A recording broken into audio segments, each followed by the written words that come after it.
मैं डॉक्टर अमित भटनागर पंतनगर कृषि विश्वविद्यालय में प्रोफेसर के पद पर कार्यरत हूं और इस चैनल के माध्यम से मेरा ये प्रयास है किसानों तक सही जानकारी पहुंचे ताकि उसका लाभ वो खेती में ले सके।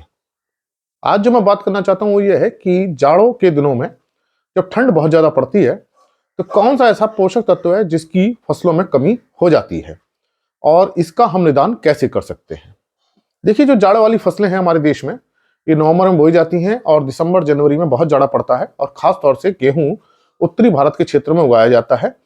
और भी बहुत फसलें हैं, जैसे हमारी सरसों है वो भी उगाई जाती है, गन्ना है वो उगाया जाता है। तो ये कुछ फसलें ऐसी हैं जो जाड़ों में रहती हैं और जब ठंड बहुत ज्यादा पड़ती है तो कुछ पोषक तत्वों की कमी होने लगती है। भले ही उसको हमने बुआई के समय दिया हो, पूरी खाद दी हो, लेकिन कुछ तत्वों की कमी हो जाती है और वो ठंड के कारण होती है। तो आज मैं इसी बात पर चर्चा करूंगा, ऐसा कौन सा वो पोषक तत्व है।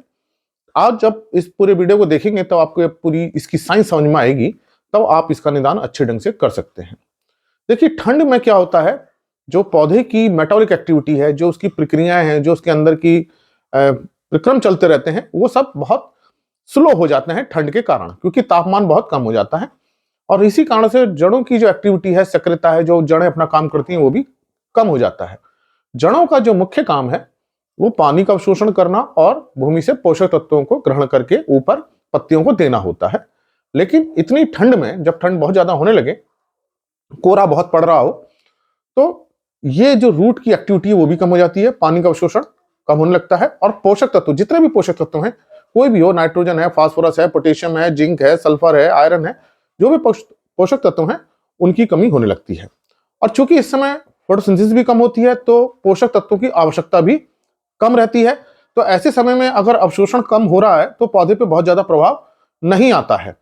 लेकिन जैसे जैसे ठंड थोड़ी सी कम होने लगती है, मतलब गर्मी की तरफ बढ़ती है, तो बाकी पोषक तत्वों का तो ग्रहण होना शुरू हो जाता है, लेकिन फास्फोरस उतनी तेजी से ग्रहण नहीं हो पाता है। और जितने भी मैंने पोषक तत्व नाम लिए, आवश्यक पोषक तत्व, उसमें सबसे ज्यादा जो कमी आती है वो फास्फोरस की आती है। तो अगर हम प्रभाव देखें तो फास्फोरस के अवशोषण पर सबसे ज्यादा ठंड का प्रभाव पड़ता है। तो ये फास्फोरस हम सभी जानते हैं, जड़ों की एक्टिविटी के लिए सबसे पहले जरूरी होता है। पौधे के अंदर जो ऊर्जा बनाता है, एटीपी बनाता है, वो फास्फोरस ही बनाता है। और इसी ऊर्जा के कारण ही उसके अंदर कार्बोहाइड्रेट बनते हैं, प्रोटीन बनती हैं, जो तेल बनता है, पत्तियों का विकास होता है, पौधे की लंबाई बढ़ती है। मतलब सारा जो काम होता है वो ऊर्जा से होता है और जो ऊर्जा देता है वो फास्फोरस देता है। और ठंड में सबसे ज्यादा प्रभाव किस पर पड़ता है? फास्फोरस पर पड़ता है। और जब फास्फोरस की कमी आती है तो सबसे पहले जो कमी आएगी, आप ये देखेंगे, पत्तियां गहरे हरे रंग की हो जाती हैं। जो सामान्य गहरा जो रंग होता है, हरा रंग, वो गहरा हो जाता है। तो हमें लगता है कि ये तो बड़ा अच्छा हो रहा है कि पत्तियों का रंग गहरा हरा हो रहा है, लेकिन वास्तव में वो फास्फोरस की कमी के शुरुआती लक्षण होते हैं। पत्तियां छोटी रह जाती हैं और रंग थोड़ा डार्क ग्रीन होगा। उसके बाद क्या होगा, पत्तियां, जो निचली पत्तियां हैं, तो ऐसा आप देखेंगे निचली पत्तियों पे, सारी पत्तियों पे नहीं देखेंगे, जो निचली पत्तियां हैं, नीचे वाली पत्तियां हैं, वो पहले गहरे हरे रंग की होंगी। उसके बाद आप देखेंगे वो बैगनी रंग की होने लगेंगी, लाल रंग की होने लगेंगी, बैगनी लाल रंग, उसमें पर्पल कलर, बैगनी कलर उसमें आने लगेगा। तो ये लक्षण किसके हैं? फास्फोरस के हैं। और ये ठंड में आपको नजर आएंगे सामान्यतः। और मान लीजिए आपने कोई दूसरी फसल खरीफ सीजन में बोई जिसमें तापमान ज्यादा रहता है, अच्छा रहता है, वहां भी यही लक्षण आते हैं फास्फोरस की कमी के, कि पहले पत्तियां गहरे हरे रंग की होती हैं, छोटी हो जाती हैं, उसके बाद वो लाल भूरी बैगनी सी हो जाती हैं। लेकिन इसका सबसे ज्यादा प्रभाव जाड़े में पड़ता है। तो इसके दो कारण हैं, एक तो जड़ों की वृद्धि कम होना, तो इसका प्रभाव तो सभी पोषक तत्वों में पड़ेगा। जड़ें छोटी रहेंगी, उनकी एक्टिविटी कम होगी, तो सभी पोषक तत्वों का ग्रहण कम होगा। लेकिन फास्फोरस के साथ ये कुछ विशेष स्थिति है।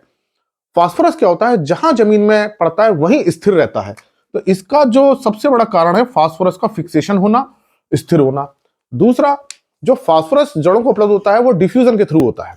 मतलब फास्फोरस के जहां पड़ा है वो अपनी जगह से हिलता है, वहां से हल्का सा हिलता है, बहुत ज्यादा हिलता नहीं है। जड़ों को वहां तक पहुंचना होता है तभी वो मिल पाता है। तो इस प्रोसेस को बोलते हैं डिफ्यूजन, कि जहां फास्फोरस की मात्रा ज्यादा है वहां से हट करके दूसरी जगह मूव करता है, चलता है। बल लेकिन ये 1 सेंटीमीटर भी नहीं चल पाता, 2 मिलीमीटर 3 मिलीमीटर इतना चल पाता है, तो जड़ को वहां तक पहुंचना पड़ता है। अब ये डिफ्यूजन जो होता है, एक तो जड़ें छोटी रह गई, वहां तक पहुंच नहीं पा रही फास्फोरस तक। दूसरा, फास्फोरस जो थोड़ा बहुत चलता है वो ठंड के कारण डिफ्यूजन का प्रोसेस कम हो जाता है। अब ये जो डिफ्यूजन होता है वो टेम्परेचर से रिलेटेड होता है, जितना ज्यादा तापमान बढ़ेगा डिफ्यूजन भी उतना ज्यादा होगा, मतलब फास्फोरस उतना तेज चलेगा। तो अब क्या होगा कि जब जाड़ा पड़ेगा, मिट्टी ठंडी रहेगी, तो फास्फोरस भी कम चलेगा, तो डिफ्यूजन जो डिस्टेंस है वो कम रहेगी। अब दो प्रभाव आ गए, एक तो जड़ें छोटी रह गई, वो फास्फोरस तक नहीं पहुंच पा रही हैं। दूसरा, जो फास्फोरस उपलब्ध था, जो चल सकता था डिफ्यूजन के कारण, वो डिफ्यूजन भी ठंड के कारण कम हो गया। इस कारण से सबसे ज्यादा फास्फोरस की डेफिशिएंसी आती है। एक कारण और है, जो भी होता है कि सिर्फ फास्फोरस फिक्स हो गया, चाहे एल्युमिनियम के साथ हो जाता है, आयरन के साथ हो जाता है, कैल्शियम के साथ हो जाता है, मिट्टी के कण उनके साथ बन जाता है, तो फास्फोरस बंधता बहुत ज्यादा है मिट्टी के अंदर, बहुत सारे कंपाउंड्स बना लेता है और ये अघुलनशील हो जाते हैं, स्थिर हो जाते हैं। एक समस्या और ये हो गई, तो इस कारण से ठंड में यह समस्या और बढ़ जाती है, इससे फास्फोरस की कमी होने लगती है। तो ये वो तत्व है जो सबसे ज्यादा प्रभावित करता है। अब इसका निदान कैसे हो सकता है? अब देखिए, जैसे ही ठंड कम होगी, गर्मी आएगी, फास्फोरस की उपलब्धता बढ़ जाएगी, डिफ्यूजन बढ़ेगा, जड़ें अपना काम करना शुरू करेंगी, जड़ें बढ़ेंगी, तो वो फास्फोरस मिलेगा, लेकिन तब तक हमारा नुकसान हो सकता है। अब ऐसे समय में अगर हम फास्फोरस के उर्वरक खड़ी फसल में देते हैं, उसका कोई लाभ नहीं मिलता है। एसएसपी हम खड़ी फसल में देंगे, कोई लाभ नहीं मिलेगा। डीएपी खड़ी फसल में देंगे, फास्फोरस का उससे कोई लाभ नहीं मिलेगा। एनपीके खाद आप खड़ी फसल में देंगे, कोई लाभ नहीं मिलेगा। तो आप कभी भी खड़ी फसल में फास्फोरस का खाद का प्रयोग ना करें। अब हम पीएसबी वाले बायो फर्टिलाइजर यूज करते हैं, उसका भी कोई खड़ी फसल में लाभ नहीं मिलता। माइक्रोराइजा हम खड़ी फसल में प्रयोग करेंगे, उसका भी हमें कोई बहुत लाभ नहीं मिलता है। तो ऐसी अवस्था में सिर्फ एक हम ये काम कर सकते हैं कि हम उसका फोलियर स्प्रे कर दें फास्फोरस का। अब कौन सी फास्फोरस का करें? तो देखिए, जो फास्फोरस छिड़काव से देते हैं उसकी भी कम मात्रा जाती है पत्तियों से, बहुत ज्यादा मात्रा नहीं जाती है।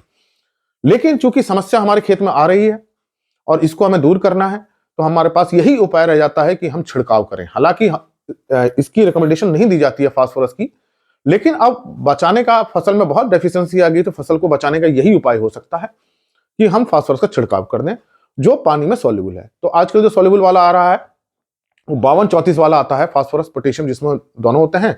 52% फास्फोरस होता है और 34% पोटेशियम होता है। तो आप इसका छिड़काव 1.5 से 2 ग्राम प्रति लीटर पानी मिलाकर के छिड़काव कर सकते हैं।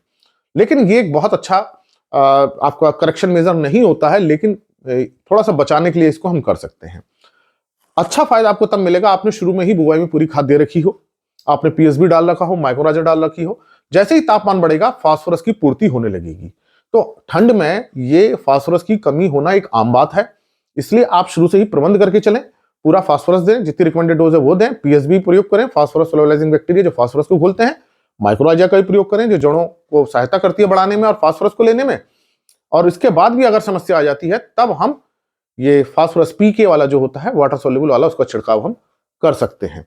लेकिन आप इंतजार कीजिए मौसम का थोड़ा सही होने का। जैसे ही मौसम थोड़ा सा गर्म होना शुरू होगा, फास्फोरस उपलब्ध होने लगेगा। लेकिन मान लीजिए आपने शुरू में ही फास्फोरस कम दे रखा है, खाद नहीं दी थी, कम दे रखी थी, ना आपने पीएसबी यूज किया है, ना आपने माइक्रोराइजा यूज किया है, और ठंड खत्म हो रही है, गर्मी आ रही है, उसके बाद भी फास्फोरस की कमी हो रही है, तब आप इस तरह का छिड़काव कर सकते हैं। तो ये आज मैंने चर्चा की कि कौन सा सबसे ज्यादा पोषक तत्व है, यह है फास्फोरस, और इसी कारण से सबसे ज्यादा प्रभाव फसल पे आने लगते हैं। तो आप तो वैसे कोई भी फसल बो रहे हो, चाहे रबी में, खरीफ में, सभी फास्फोरस का पूरा ध्यान दीजिए। लेकिन रबी फसलों में, जाड़े वाली फसलों में आप फास्फोरस पे शुरू से ही विशेष ध्यान दीजिए, ताकि इसका प्रभाव जड़ों पर ना आए और पूरे जो फसल हमारी अच्छी रहे, पत्तियां हमारी अच्छी रहें, और बाली है, दाना है, वो हमारा अच्छा मिले। तो आशा है मेरी बात आपको समझ में आई होगी कि जाड़े के मौसम में क्यों फास्फोरस की उपलब्धता इतनी कम हो जाती है और कैसे हम इससे बच सकते हैं। इसी प्रकार के लेक्चर्स को देखने के लिए आप इस चैनल में मैंने एक प्लेलिस्ट बनाई, कृषि किसान, उसको देखिए, और अगर चैनल सब्सक्राइब नहीं किया तो सब्सक्राइब कीजिए। धन्यवाद।